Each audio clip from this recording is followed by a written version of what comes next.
Oh hey, it's Max Landis, writer of such films as Chronicle, American Ultra, and Victor Frankenstein. Hi Mike, I'm so excited to finally be here in the film capital of the world, Milwaukee, Wisconsin. Well, we're glad to have you here, Max. Oh my God, you're Max Landis. Your father directed the Blues Brothers 2000. That's right, and he directed the first one too. There was a first one?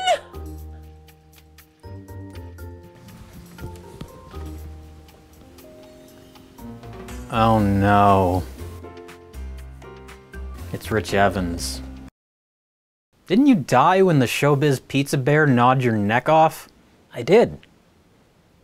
Oh God, I can't believe it's really biting my neck! Ow! Oh God! Ow! Ow! Ow! Oh God! Ow!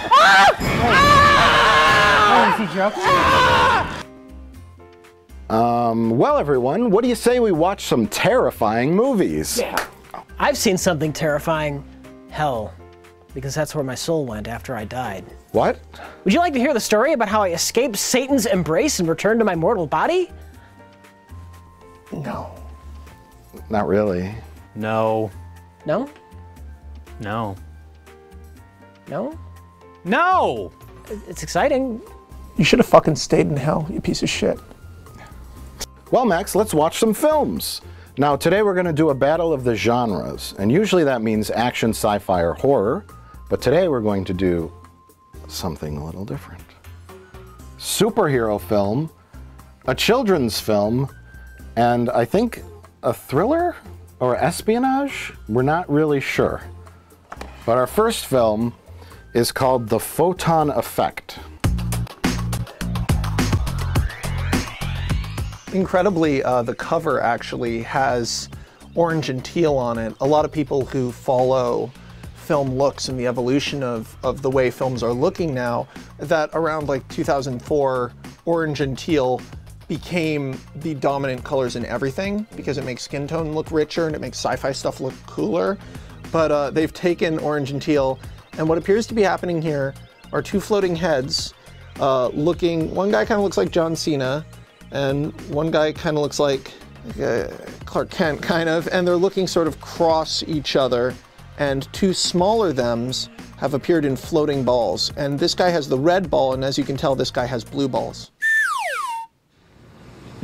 All right, maybe we both have problems with authority figures. What's wrong with your face? He's too hunky. His hunk is extruding from his face. I want him to slowly put on the sunglasses. Yeah! The experiment went wrong, the hunk factor went too high. Right? Look at that face, just chin and cheekbone. He's at 125% hunk! I can take more! I can take more! The Photon Effect. Not everyone wants the power to change things. I love that. That's a great tagline. From director Dan Poole comes a new original superhero. Now, it says Dan Poole, independent filmmaker Dan Poole, known worldwide for his live-action adaptations of comic book legends. Now, we'll pause there. If you don't remember Dan Poole, around, I think, '99, he made a sort of famous Spider-Man fan film called The Curse of the Green Goblin? The Rise of the Green Goblin?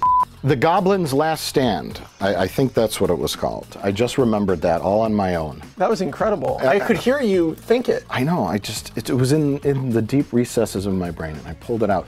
But it's like a terrible shot on VHS film, but the part that people liked about it was he was doing his own stunts. He tied ropes to really tall buildings and was like swinging and jumping on cars and all this stuff. Oh, he was really endangering himself for his art. He was really endangering himself for his art. An earlier fan film, and then I remember this because around the time Sam Raimi started making Spider-Man, there was a bunch of speculation on whether or not he was going to give Dan Poole a cameo in the film.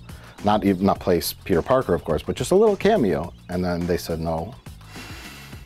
sorry. And then they stepped on him and squashed him like a little bug. That used to be like a thing, like in the early 2000s. There were so many different like fan films and stuff, and people were constantly like, when the real movies started to get made, people were like, they're gonna give a cameo or a nod or anything, and never, not once did they ever do it.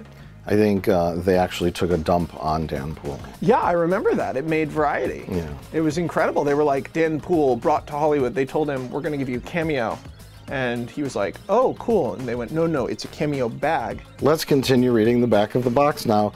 Now he brings you his first original superhero. Meet Derek Powers, a tower climber uneasy with a secretive client. What? I guess he climbs towers and he is a client.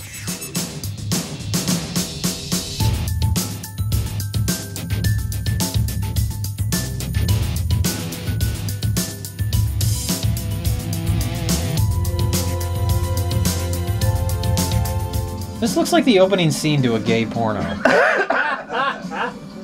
Old climbers. Is it not? Wouldn't that be great if after like an hour of the movie it just cuts to hardcore fucking? Yeah, that would be kind of great. When he and his cousin Jay are affected by an experimental technology, Derek decides to shut them down, but he may have to go through his cousin to do it. I'm so excited. Dan Poole must have hit his head a couple times while swinging around on those ropes. Look at the pose of this guy. Yeah, he's running. It looks like an exercise video. Alpha Dog Productions. Quality. Buddy. Oh, don't fuck around. Don't fuck around with the big thing. We need your chin to hammer these bolts in. Not quite so hard. Having the best time. Knock it off! Knock it off! What if that was his new voice for the rest of the movie? That's a superhero voice. No. Oh no! What the? Who did? Oh my God. He's got superpowers now. Did he just get Doc Manhattan? I'm sorry, I'm still not over the syntax of a guy deciding to shut him and his own cousin down, but then he'd have to go through his cousin to do it. That's a really incredible grammatical fuck up. It's intentionally left vague, just so we're interested in the film, I guess. I don't know.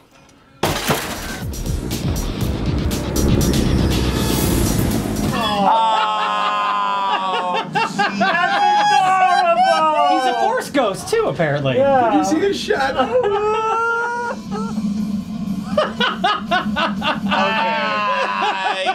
Yo, come on. Our next film is How I Saved the President. You can see it's from the brand Feature Films for Families.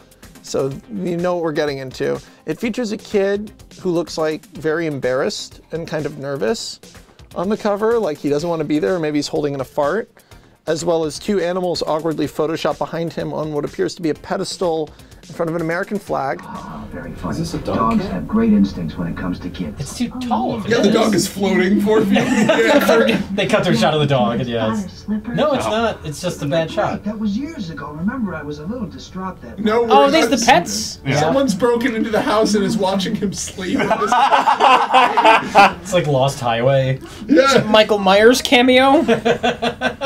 It says, 9-year-old Max Anderson has a big problem. He knows about an evil plot to kill the president, and no one believes him. Wait, there's a Max and a J. This is getting weird. Continue, I'm sorry. I'm sure there's going to be a Rich and Double Down. So adults don't usually believe in talking dogs, Unless you're the son of Sam. but Max is certain that the tip from the would-be assassin's pet dog is a sure thing. The dog ratted out his owner as he and his human and animal friends set out to stop the sinister plan. His parents, the police, and even his bodyguard discredit his suspicion. Max has a bodyguard?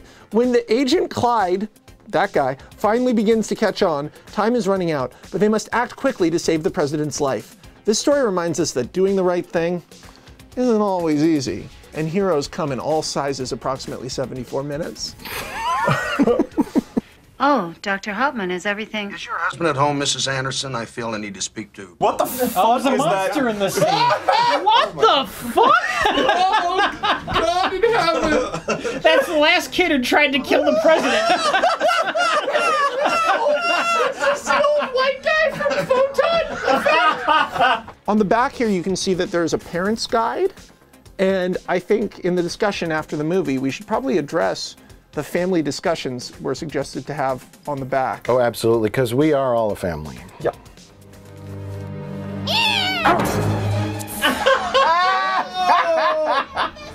It's okay. It's a stunt dog. Hit him in the head. Oh my god. He's gonna hit him in the nuts. motherfucker. Oh! I want to see him throw through the window with that. Dumb tricks and traps now. I'm just hitting motherfuckers. Ain't setting up paint cans, bitch. Beat him to death with the club. Kill him, Max.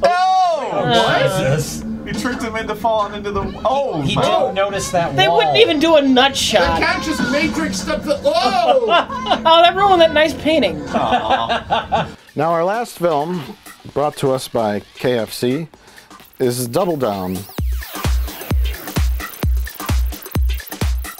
Apparently, is it starring Neil Breen? Yes, both of Neil Breen's films are starring Neil Breen. And he directs them. And he directs them and writes them and shoots them, and everything is just him. Okay. It's literally like watching someone's dream. Fateful Findings is like watching someone have a bad dream. After all, I controlled access to the National Geospatial Intelligence Agency. What? Full access to Guys, anything. we're not and watching a bad movie. We're watching a Neil even Breen from my movie. little simple, brilliant setup.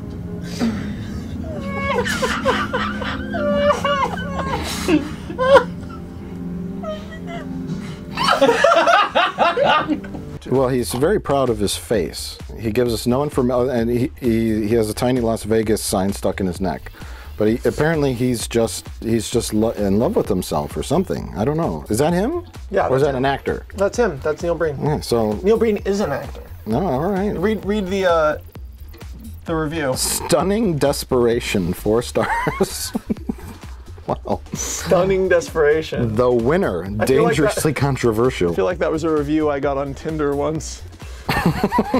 Stunning desperation. Governments don't dare try to kill me. I've let them all know that I've planted biological bombs in 7 major cities around the world. I've also secretly notified all the major news agencies of my plan. Jay, you missed. He has set up a thing that if anyone tries to kill him, he'll destroy America.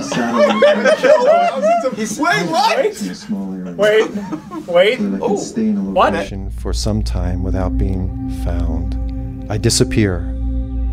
I become invisible. What? What? Force shield will cause death. Oh. Force shield. There's a force shield. I'm so excited to be able to see this with you guys. The controversial story of a lone genius who closes down the Las Vegas Strip. I don't know how or why, but the government can't stop him, and he reunites with his dead girlfriend each night. That's the synopsis. Both of the Neil Breen films I'm familiar with feature a overabundance of ideas, mainly centered around him having secret knowledge and being a genius. People constantly complimenting him for being a genius. It's sort of like In the Room where they're like, "You're such a good guy, Tommy," the whole movie. Or Johnny, "You're such a good guy," except for in this, he's a genius. I've got him on GPS. Who? We'll meet there. Where? What? Back up, okay. Back He's to the... back there again? Sure. Nope, no bullets in here, check. I'm not sure he ever left. No bullets in here, check.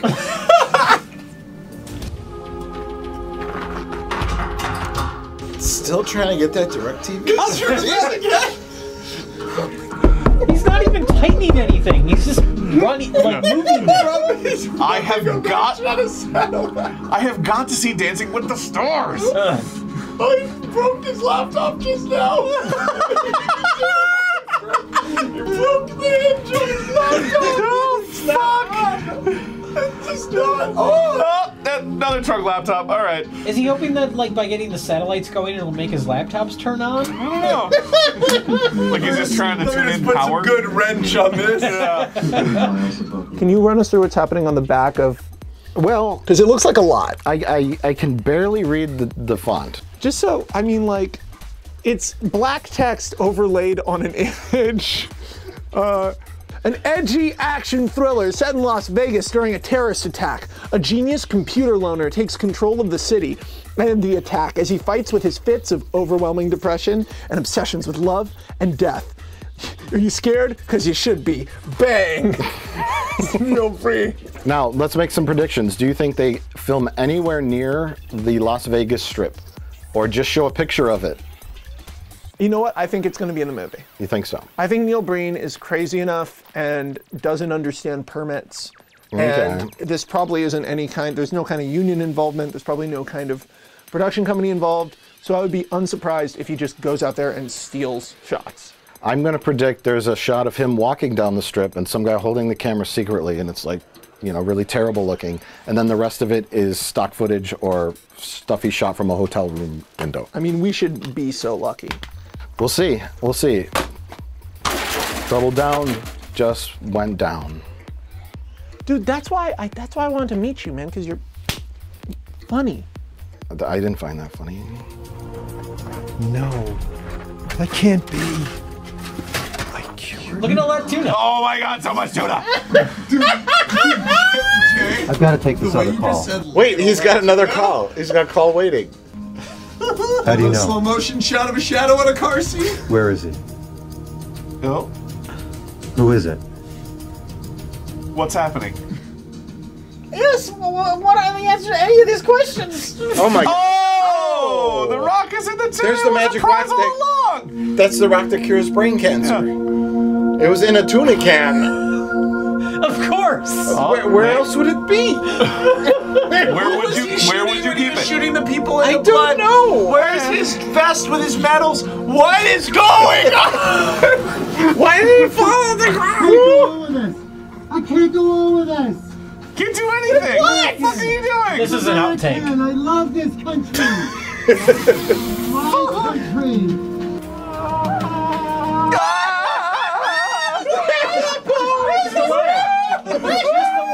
I'm laughing, but I don't know if I'm laughing or screaming.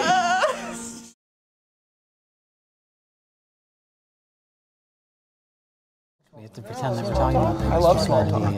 What I love about it is that it's small. It's very small. You can fit it anywhere. Yeah, you can put it in your pocket. Yeah, stick it in there. Like you put worms in your butt. Apparently that's a thing that I didn't know existed until today. Rich is out of touch with the homosexual community. I think that's the case, yeah. Early bird gets the worm in their ass. Yeah. Well, we watched 3 movies today. This is, I guess, a Battle of the Genres episode. A very different battle of the genres. A very, very different Battle of the Genres, but we watched them with our special guest, Max Landis. Thank you, Jay. I'm so happy to be here for you guys simultaneously jumping the shark and selling out. It's thrilling, but you want me to be Scrappy-Doo? I'll be your Scrappy-Doo. Here I am. Before we get into this, I feel so much closer to all of you. That's what Best of the Worst does, yeah. I feel like we have a sacred bond. I feel like we were in a foxhole together. It's like a boot camp. Best of the Worst. Bad movie boot camp, yeah. It brings people together by tearing other people apart. Yes, absolutely. Well, it was 3 different emotions, because at first it was like, haha, we're having fun watching a bad movie. Then it was like, this movie's really bad. And then it was like, the end of 2001, what's happening to my brain? Like, that was insane. It was all stupid spukaki all over our faces. everybody's That's, click the link here to find out what he's talking about. Oh my God. First movie we watched is called The Photon Effect. Max, can you explain the plot of Chronicle .5? Well, it's interesting because I compared it to Chronicle while we were watching it. It fucking sucks, but the thing about this movie... What, Chronicle or The Photon Effect? Probably both. Okay. The thing about this movie that was really strange for me, and I brought it up repeatedly during the movie because it was like blowing my mind, was it's a terrible movie that contains a couple of really cool choices. It's about a guy and his cousin who are electricity repairmen who both get superpowers in different ways. They're constantly up on poles. And they're up on poles and they kind of fight a bad guy maybe, and then one of them gets fart powers. There's a lot to unpack here. But the thing that's interesting about the movie and the thing that stuck with me is that there's a character in it who at the beginning of the movie you go, oh, one of these guys is gonna go good and one of them is gonna go bad and it's gonna be that thing. And then that doesn't happen. There's a character in it who's a self-destructive alcoholic who throughout the movie is true to that, is a self-destructive alcoholic. So if it was a better movie, the idea of a self-destructive alcoholic gets superpowers, he never turns bad. Yeah. They act like he's gonna turn bad, but then whenever you think he's gonna make the evil choice, he just makes a bad, impulsive, destructive choice. And I thought that was really interesting. He never robs the bank and kidnaps the mayor's daughter. He just blows shit up because he's a jerk. He just wants to get back together with his ugly girlfriend. As far as the general plot, though, there's a bad laboratory and there's a good laboratory. The bad laboratory wants them to put giant spools up on cell phone towers. Yes.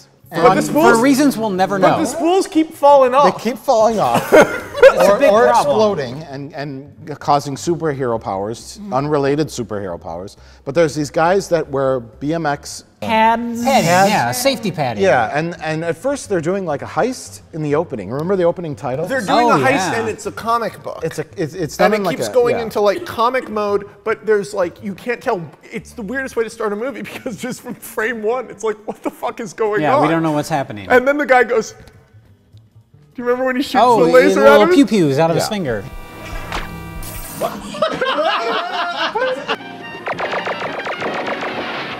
Okay, good guy and bad guy, cousins, Jay and someone. Yeah. I thought they were going to both get these power suits and fight each other. It turns out to be more character-driven than that. It's super character-driven. Which is weird because it's not horribly written, it's just horribly made. Oh my god, it looks like the Amazing Bulk. Jesus Christ, really? Kool-Aid Man was here. Oh yeah. The story choices are just bizarre, but they're so bizarre that they almost work.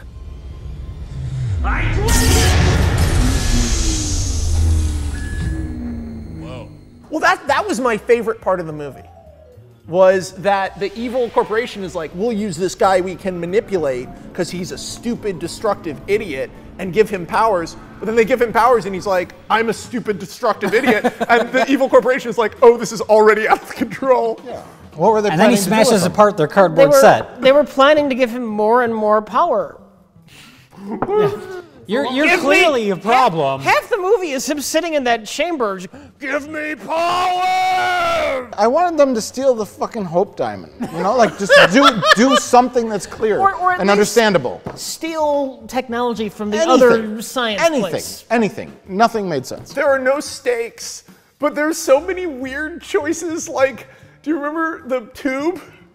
Yeah. Yeah, that's the thing is our hero. There's bad superhero man who looks like Opie and Eric Bana. Opie and Eric Bana. We call him Eric Bana because he looks like Eric Bana mid-transformation from the Ang Lee Hulk movie. They're like both in their like early 40s. Too. Yeah. And they're supposed to be like 20. Opie is played by Dan Poole, who directed the film, who made the Spider-Man fan film. Correct? Yes. And he has these powers where he can run really fast, but he needs to rehydrate himself. So for the second half of the movie, once he figures this out, he has a little backpack with a little tube, and he's constantly sucking on that tube to rehydrate himself. Just do that again. He's constantly sucking on that tube. Why did you want me to do that again? By the way, not only is he sucking on his tube, he's also sucking on someone else's tube. Well, yeah. And at one point, he's like trying to like offer everyone around him. Yeah, they're constantly like just nothing but tube sucking. Well, he wants, it's filled with his protein. He's just offering his protein to other people. Okay, so he's like protein, yeah, protein. I need some protein. protein. Yeah.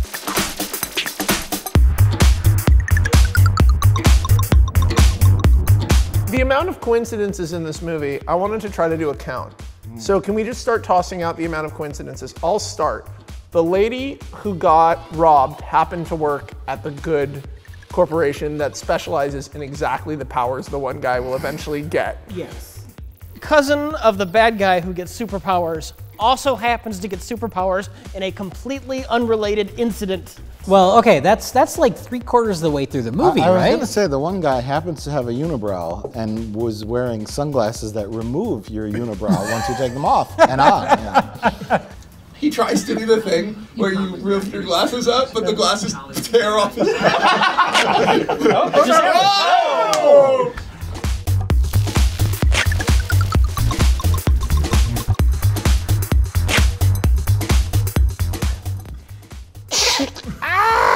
They call them waxers. Waxers? Okay.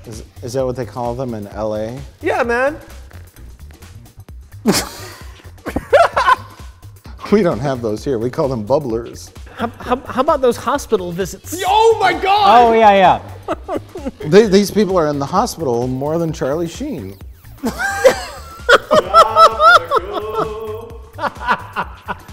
How is Fox supposed to pay for me to come to Milwaukee if you say things like that? Does Fox own Charlie Sheen? Oh. His superpower is that he can't control any of his muscles. Wow! Whoa! Oh, I'm here to get.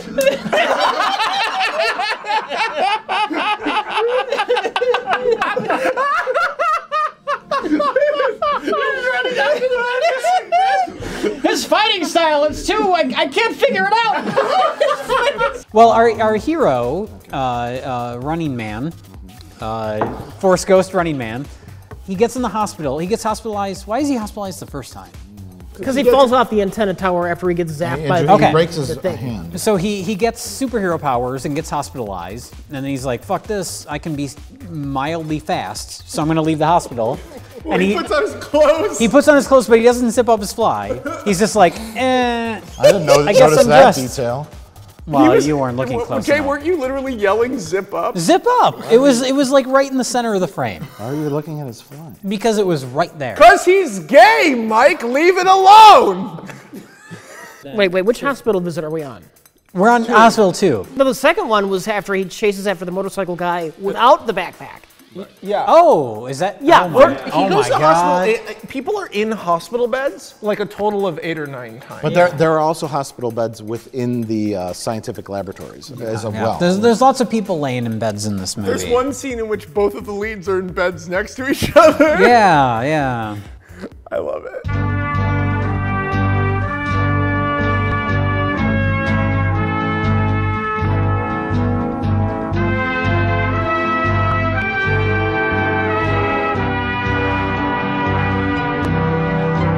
There's a scene where there's a motorcyclist being chased by the police. Okay. So they show a cop car, except for the motorcyclist is just going next to it. And you realize that on that day they drove around until they found a cop car, drove next to it, and then in post add the flashing lights. We haven't even talked about Michael B. Jordan, tiny Caucasian, and fake De Niro. We haven't even mentioned them. They're security guards. Because when the cousin goes to see his ex-girlfriend at the science place, they show out and they try to escort him away. And then That was like one of my favorite scenes. Was the guy, this character who you're like have heard is sort of a destructive guy. Like, you know how in Ant-Man they keep fucking saying like, you're a bad guy, you need to get better. But you never see an example of him being a bad guy. He just seems like nice Paul Rudd. Well, like, a thing that I actually liked in this movie was he shows up at his ex-girlfriend's job, driving drunk, attacks a security guard, and is like, just come out and talk to me for a minute. And then supervillains, Laser Man, go like, fuck off. Yeah. Which honestly, like in any other movie, it would be like, good, that guy's a drunk asshole. Yeah. And then they decide to give him superpowers. Well, that's after they shoot his car into a cartoon.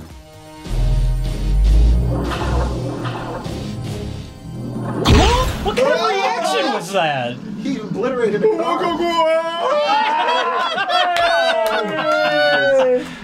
And then he just hangs And then there's smoke. Well, there's smoke, and it doesn't really billow. It's just there. There's a clear line of definition. There's The effect they did a feather effect of 22% around the car, and that's just their smoke. Can we talk about how the hunk factor? You can talk about that if you wish. No, that's what made me choke on the water, I believe. His jaw is shaped like this. If it were my head, it would be like that. Yeah. It was incredible. Yeah. And the bad guy's head is an upside down triangle with curly hair glued to the top. Are you talking about Janusz? Janusz. This movie had one action gag that was executed super well and funny and cool, and I think we all know the gag. Yeah, that when it happened, I was like, whoa! It was like a Matrix thing where it was like that was really cool. And that shit never happened again.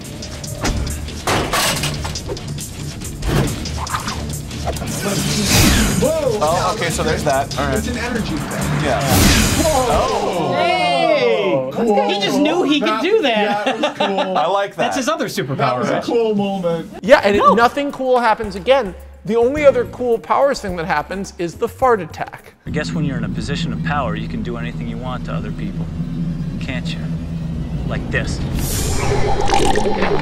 Oh, really? It's my fart ray. He sucked the fart out of him. He put a fart in. That sounded like brown. Yeah, like the brown thing. That was a fart ray. The fart ray. He definitely just made him shit himself. Well, he doesn't go. What happens is He runs off camera and he's like, I just shot my... And there's a fucking fart noise. Is there a fart noise? There's a fart noise. Like that. Because it's a wide shot of the car. The cop goes, he goes, pew. Like he shit his pants. He shot his pants. Okay, well, if there's a fart noise, then that's a better example of later in the movie. He does it again multiple times, and that's where we were just like speculating. He's just making everybody fart. Well, no, we were not speculating. We all had seen him make someone shit their I was pants. speculating because I did not hear the fart the first time. To be fair, some of the later times it was me making the fart noises. Yes. No, we all. What? Incredible research. Oh. Wait. Uh-oh. Let's get you some fresh What did you call the two heroes? Blue Streak and Brown Note. Yes.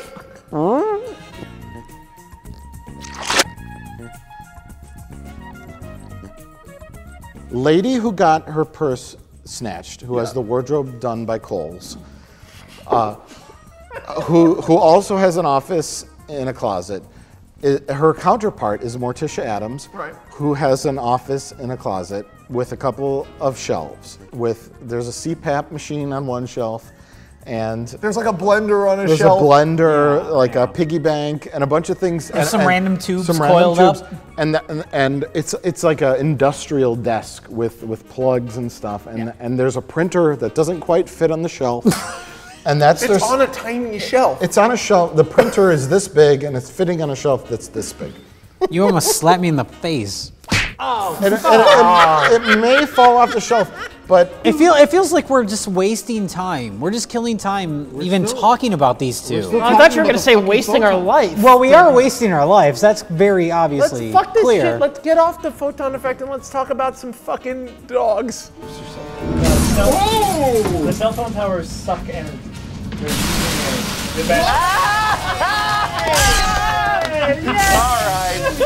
right.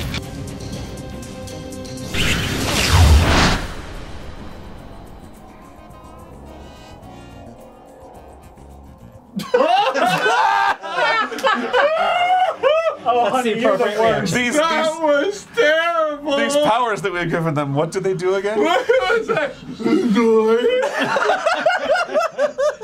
I don't even know if we finished talking about this movie, but we finished talking about this movie. And now we're on to How I Saved the President. Mike, explain How I Saved the President. That's a dick move, Jay. It really is a dick Someone move. has to do it. And the whole reason that I wanted to intro these is so I didn't have to do it. This was all by my design. All the while, even up until this very second, I still wish this film was called How I Saved the President's Dog. Yeah. Unfortunately, it's called How I Saved the President, directed by Linda Shane. Linda Shane showing off. Showing off. Linda Shane, who we will all remember as the director of Flyin' Ryan. And Flyin' Ryan is a masterpiece compared to this. And weirdly enough, How I Saved the President is an early Linda Shane film when she was still shooting on film, apparently. Yeah, this is shot on film. Before she was downgraded to VHS-C, which is the compact form of VHS. Yes. And Linda Shane made a film called How I Saved the President, and there's a cat who's voiced by Victoria Jackson from Saturday Night Live. Homeward Bound elements. Yeah, and this little boy, his parents think he's insane. Because he is. Because, well... The movie is about an insane child. He does go to a psychiatrist for 5 seconds. And it's a joke. And the psychiatrist has a cat that is crazier than he is that plays with an orange. No, it's a dog that's licking an orange. Oh, the dog that's licking an orange. It's and a it's bizarre like visual. It's like a David Lynch scene. Very Freudian, which is makes sense. The dog's name is Freud. It's weird because his dog is constantly licking an orange, and he sprays an orange-flavored perfume on his balls.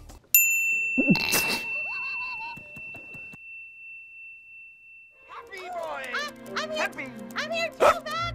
This movie isn't even listed on Family Films' website. What? This movie doesn't exist. Just so we're clear, midway through this movie, all of the actors are going to turn and look directly at us and start bleeding from the eyes and mouth. And one of them is going to say, "Now you will kill the president." What if this is haunted? What if what we're watching is fucking haunted? You guys, did you think about this? The movie ends, we get calls. 7 days.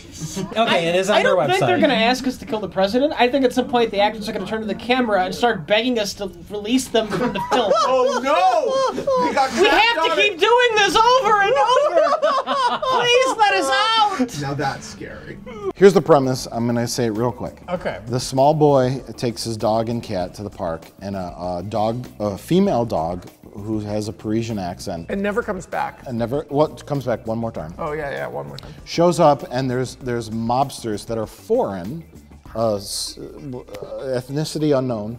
Sasha, you frisch, da frisch. And then he meets him again, and she gives him a medallion.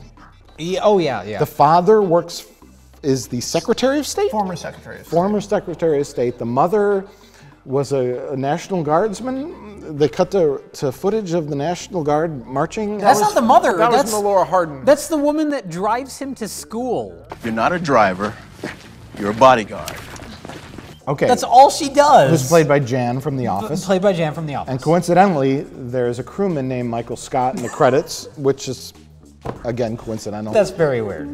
And then the president is going to speak at a train station, and the man is going to assassinate the president by impersonating waiters with cakes, sneak into the train station, and hide in the booth where the spotlight shines on the president and assemble a gun to shoot the president, but the dog jumps in the way and is uninjured in the end. And we're done with How I Saved the President. You nailed it.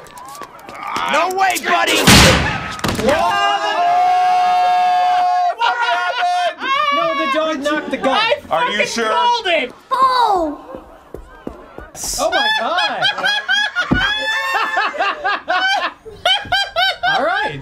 Okay. It also has tonal similarities to a lot of 90s films. It's much better made than either of the other two movies. Yes, definitely. It has a lot of tonal similarities to my father's film, Home Alone. It's a great film. It is. It's great. Starring Macaulay Culkin. And its name is pronounced Macaulay. Macaulay. We love Macaulay Culkin, by the way. We do, yeah. I love him. I know. Call the president. I'm still confused whether or not that was Victoria Jackson or her voiceover.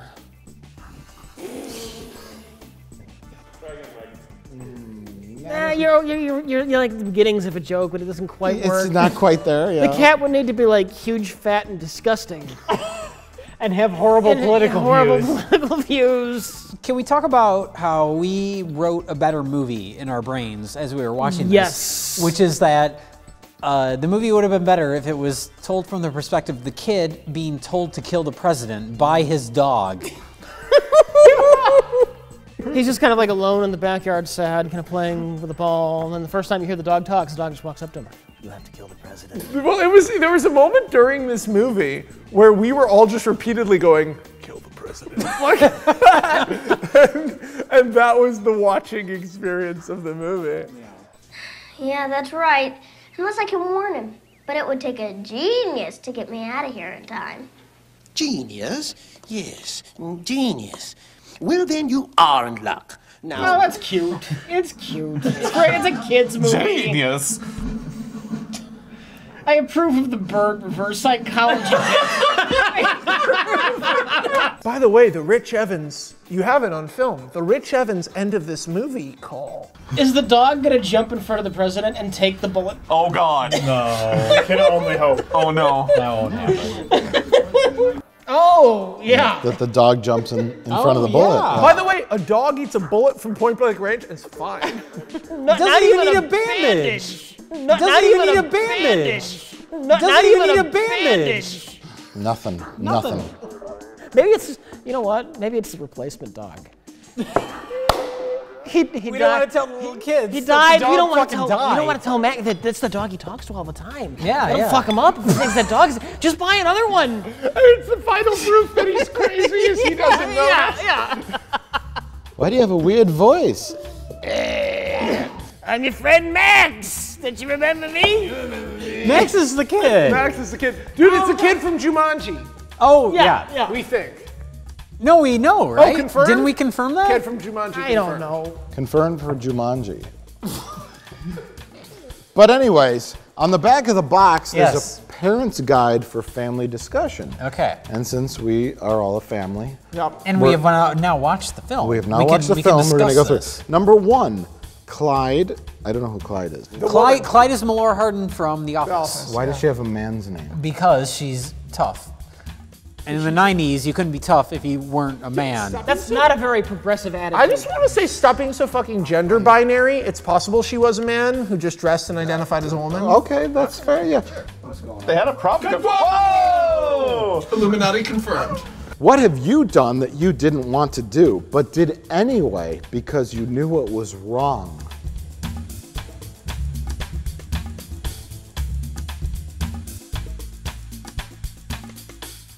This parent's guide is a bunch of crap. Yeah, this is all bullshit. I didn't realize there was a number 4, but we got, okay, number 4. Clyde, Jan from The Office, jumps in front of the president to save him. Did that happen? No. Yeah, she knocks him on the ground. She does jump in front of him. The but it dog doesn't did more. The the dog did more. because the dog actually took a fucking How do you bullet. remember this? Because I watched the movie.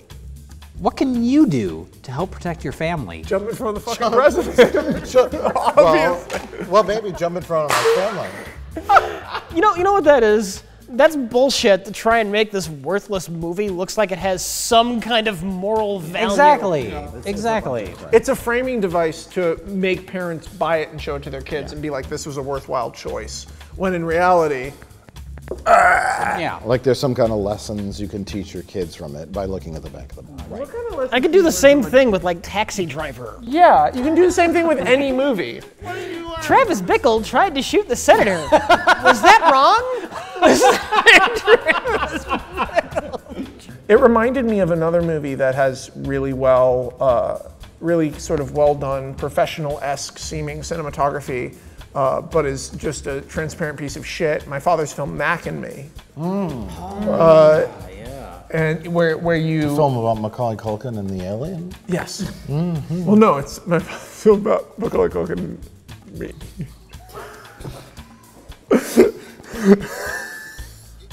Okay. How did Max Landis die? Well, he said too many stupid things in a row. And he had a brain aneurysm in Wisconsin. Okay, back to it, guys. Oh, wait, I want to say there was a lot of getting out of cars in this movie.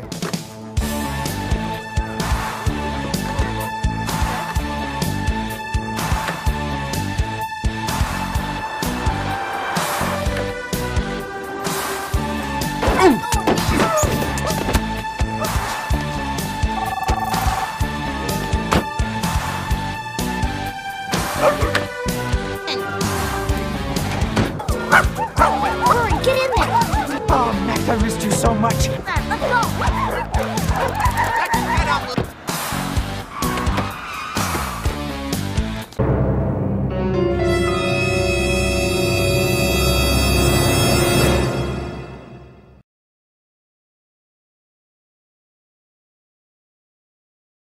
So our final film of the night, possibly of our entire lives, because I don't think there's anywhere to go but downhill from here, was Double Down, written, directed, and starring... and edited and sound sound Neil Breen. Rich Evans, please explain the plot of Neil Breen's Double Down. In detail. In detail. Me? Yes.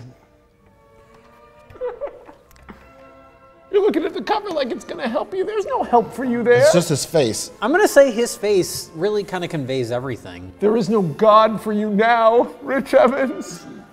Neil Breen stars as Fantasy Neil Breen, who is the world's greatest secret agent, soldier, hacker, computer scientist, biotechnology developing terrorist with magic cancer powers.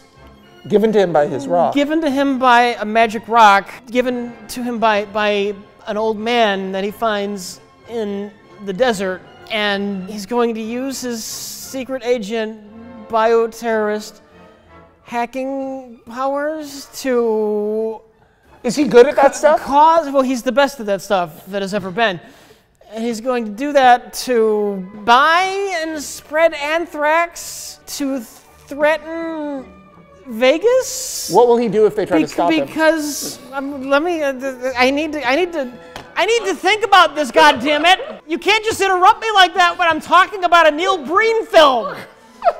Vegas terrorist attack, which he's going to start. He's the best. And he's going to stop.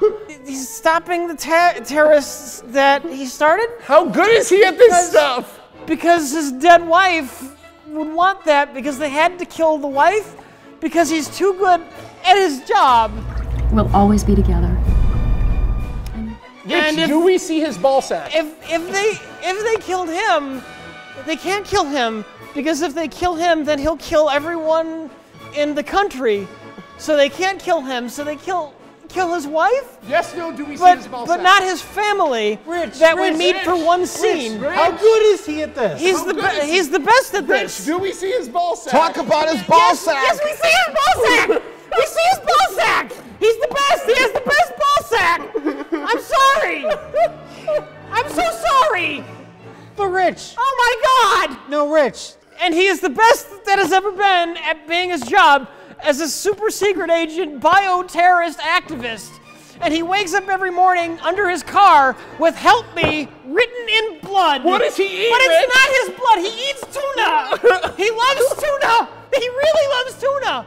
I mean, he loves tuna so much that he almost gets into a car accident. Rich, how many cell phones because does he have? How many cell phones? He has as many cell phones as he has laptops. And that's a lot of laptops, goddammit. That's a lot of broken laptops. How many DirecTV satellite dishes? He only has 2, but he uses them constantly. He just can't get them to work. Every morning, he has to put them on his car by like waving around a wrench near the base of the already attached satellite dish. He has the tinfoil out. He's like... Rich. And then he walks up a hill. Rich, who are the or people maybe by he the runs train? away from the hill. But then he wakes up by his car. Who are the people by the His train? car, it's written "Help Me" in blood. Who are the people by the train, Rich? What train? I don't even remember the train. When the black guy, and he shoots him in the head. Who the What? Hey!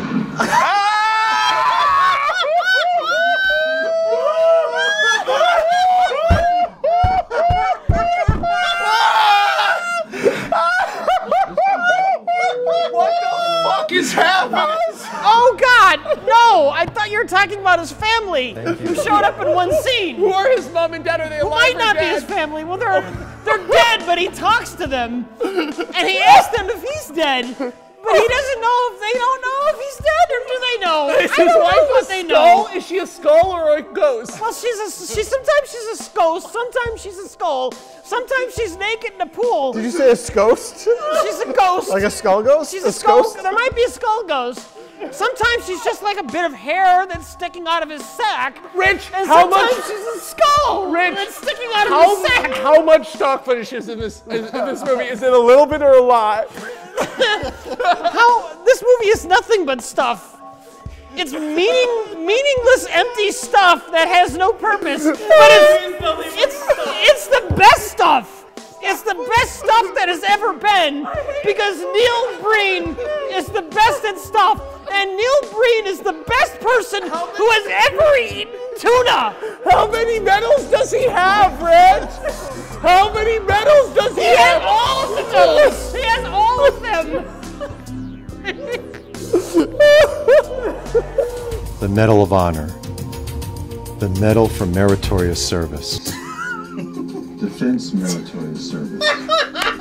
Joint Service Achievement Award. Why did I tell you? Armed Forces Medal. I told you. You were right on every level. Fucks. The Purple Heart.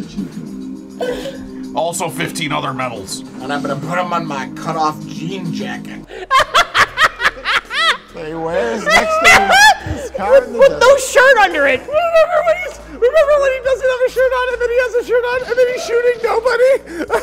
Oh yeah, he shot at nobody in this movie. I forgot about that. He keeps answering the phone and no one called and he didn't. No, I think the best scene is when he's assassinating somebody for some reason, because the only way you can fight somebody is to kill somebody that they know. So you kill your family to kill their spirit. So his target is getting married in Vegas with a girl he just met. Oh God, this scene. And so then he picks them up at the wedding chapel dressed as a driver, and then he feeds them poisoned strawberries. Yes, and then injected. it turns out he murdered the wrong people. So then when he goes to murder the right people, it turns out they already killed themselves because they knew that Neil Breen was coming for them. They killed themselves by shooting themselves directly in the forehead while sitting next to each other. God, end this nightmare! They committed suicide. Do you remember for when no good reason Neil Breen just rubs anthrax on somebody's elbow and walks away? Oh, excuse me. Honestly, our review for this movie, us all just descending into lunacy while Rich tried to explain, I started weeping. I don't know if you registered on film, I was full crying, and not in like a ha-ha way, like in like the end of 2001. I was a monkey looking at a monolith. I saw myself as a baby floating in space. Fuck this movie. Fuck this. 7 days. I feel like I just witnessed something not of this earth. I can steal any car, anytime. With a cell phone? Fuck you! I've been given this incredible power. Tonight, I believe I cured Megan of cancer. Oh my fucking God!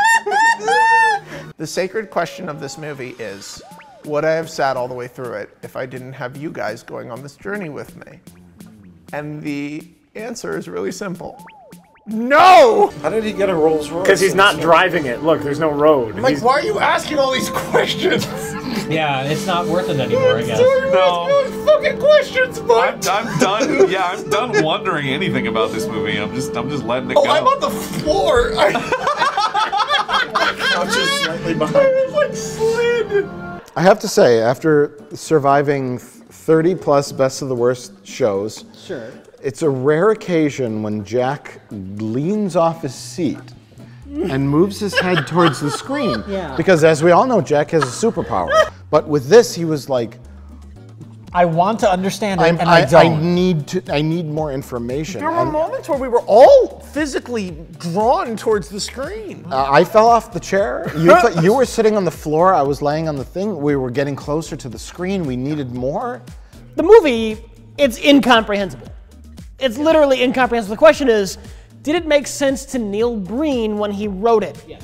because he's a crazy man. Well, it's the Ed Wood hyper sincerity mixed with the David Lynch, I'm making this movie for me and no one else. Yeah. Like all of his like weird political statements during the movie that are literally just him talking directly to camera, just like, this biochemical warfare, we live in a good pour there, Mike. It's all head. It's all head. There's so much to say. It's a complex masterpiece. It's Alejandro Jodorowsky plus David Lynch plus a 14-year-old who just heard about, like, it's like Holden Caulfield wrote it. Like, yo, man, the world's fucked up, and it's lucky that I, Neo, am here to save the world from everything. It's, oh, Jesus.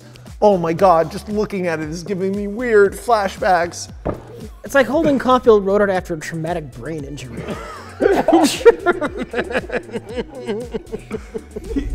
Governments don't dare try to kill me. I've let Just them my all know girlfriends. that I've planted biological bombs in 7 major cities around the world. There's Neil Breen and a very uncomfortable woman. Oh, that woman is giving him a kiss. Oh, you're my wife, I love you so much. You only paid me for the day. He tests out his anthrax by just dumping some in the local water supply? He kills all the fish. Well, that was just a test. That was just a test. You gotta test your anthrax out. But like the whole movie feels like a fever dream. Yeah. Is the most like succinct. I felt like I was watching someone else dream. Yeah, he's an idiot narcissist. Yeah, an idiot narcissist. Jodorowsky is incredibly a brilliant pretentious. man. Alejandro Jodorowsky is genius. There is an element of genius here, though. There is. We can all acknowledge it. Something cool is happening. It's just happening in the worst way ever. Agree? Agree. Sure. It's genius, though, by virtue of everything being wrong. Yeah. Yeah. Fuck you, Tuna! I don't need you anymore! Fuck you, laptop! Get rid of all of it.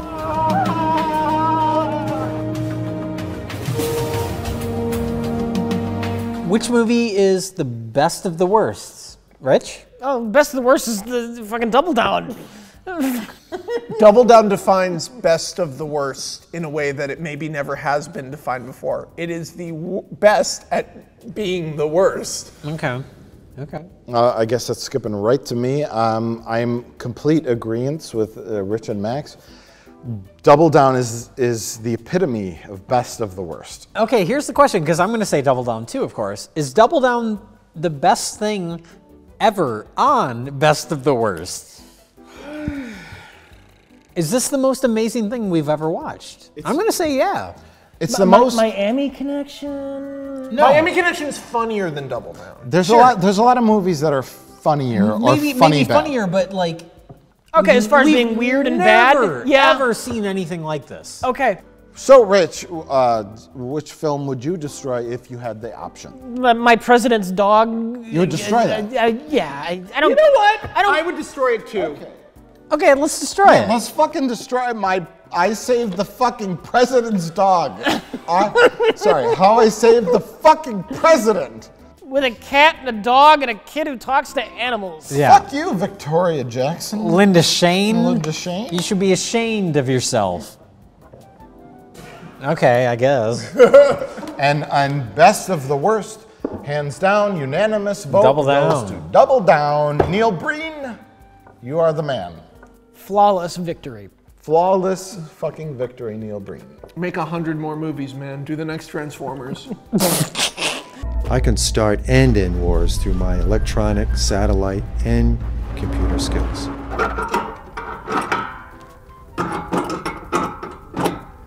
Okay, I'm taking this to Hollywood. Oh my God, Max Landis just left. Hollywood? Oh my God, he just got on a plane. There you go. He forgot his luggage. Let's just sell it on eBay. Wait, he took a plane? Didn't he drive here? That's his car. Well, it's your car now. It's weird. There's 2 DirecTV satellites attached to the back of the car. Is the back seat full of laptops? And a bunch of fucking tuna cans.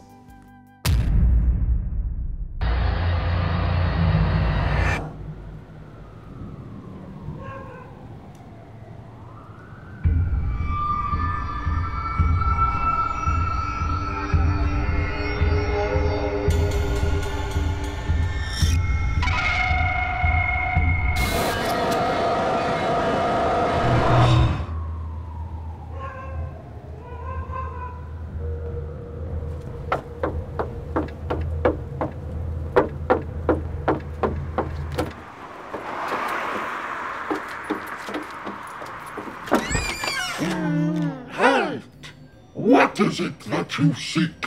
I have come from the land of Milwaukee to see the master. Have you brought the Sacred Offering? A children's film from the 1990s. Yeah, absolutely. This is not my first rodeo. Right? Pretty good? Oh yes, this will please the master.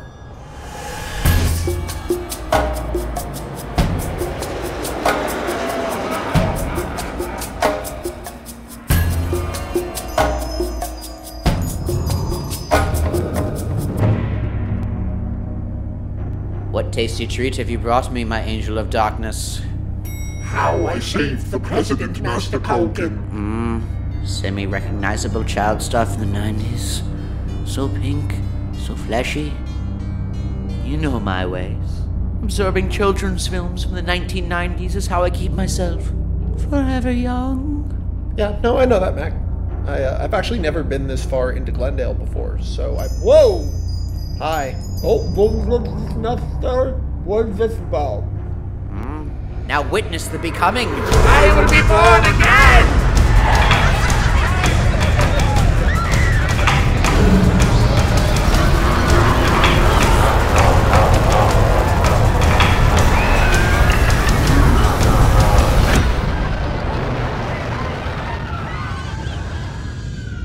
I shall be young again, young and beautiful.